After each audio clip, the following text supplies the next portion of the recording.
Today's ride for me is a little bittersweet. Before I go into the reasons why, perhaps I ought to give a little bit of background. 22 days ago, at the beginning of September, I was going for a little ride, just a short 30-kilometer route, but there was a gravel track in it. I decided to stop on that gravel track and I unclipped my right foot. As I put my foot down, somehow I managed to twist my ankle. At the time I knew it was quite bad, because not only did it hurt a lot, but I heard some sort of snapping noise.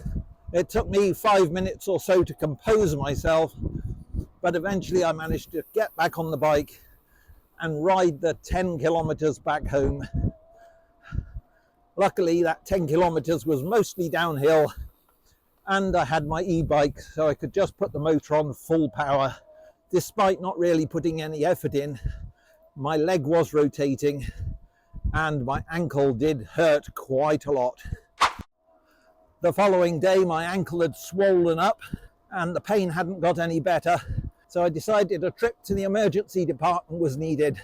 I spent several hours there and eventually got an x-ray, and they told me that no bones were broken, which was good. However, they thought I'd ruptured some ligaments, possibly torn some tendons, and maybe strained some muscles. I was given a boot that you can see here and some crutches, and told that it will take 4 to 6 weeks to heal. As I recovered, I could do some light exercises.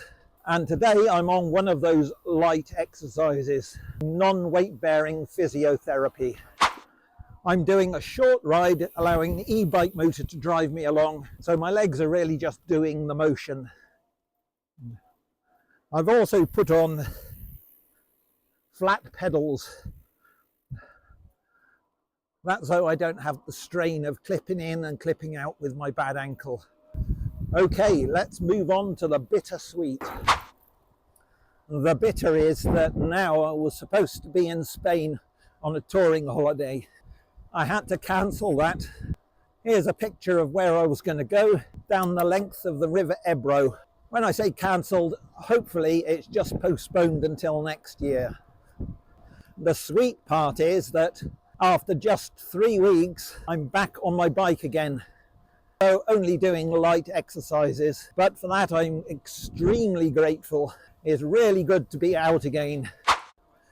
I mentioned earlier that I put flat pedals on the bike, and I was hoping I could call on your experiences about riding a touring bike with flat pedals, because I'm thinking, do I need to put my SPDs back on, or should I stick to these flat pedals?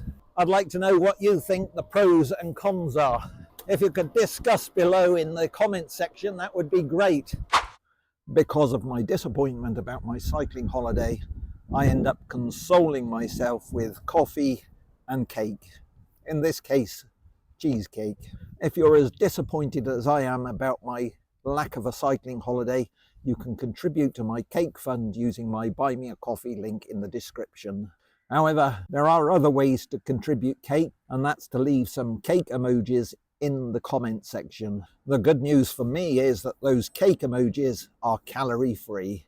Anyway, if you enjoyed this video, please give it a thumbs up, consider subscribing, and contribute to the question I asked about flat pedals.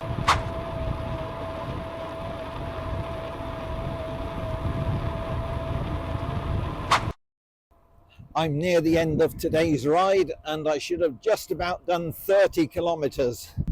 My ankle has been aching a little bit, but overall it's held up fairly well. It looks like, with a bit of luck, I won't need the full 6 weeks to recover enough to be able to ride more substantially. Now, of course, I'm thinking, if I'd delayed my holiday by a week or two, I perhaps could have gone anyway, but maybe it was best not to risk it.